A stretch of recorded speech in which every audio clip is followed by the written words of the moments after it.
তো বাংলাদেশে এখন অনেক মুভি মুক্তি পাচ্ছে, কিন্তু আপনি কি জানেন বাংলাদেশের প্রথম মুভি কেমন ছিল এবং কত সালে মুক্তি পেয়েছিল এবং এটা পরিচালক কে?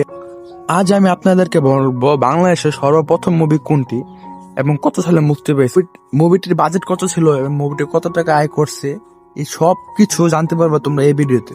তো বাংলাদেশের প্রথম সিনেমাটি হলো মুখ ও মুখোশ। মুভিটি 3 আগস্ট 1956 সালে মুক্তি পায়। মুভিটির পরিচালক ছিল আব্দুল জব্বার খান। মুভিটির নায়ক ছিল ইনাম আহমেদ এবং নায়িকা ছিল পূর্ণিমা সেন। তো এই মুভিটির দৈর্ঘ্য ছিল 1 ঘন্টা 32 মিনিট। তো মুখ ও মুখোশ মুভিটির বাজেট ছিল 64,000 রুপি এবং মুভিটি আয় করেছিল 48,000 রুপি। এটি ছিল বাংলাদেশের প্রথম পূর্ণদৈর্ঘ্য সিনেমা। এই সিনেমা দিয়ে বাংলা চলচ্চিত্রের যাত্রা শুরু হয়।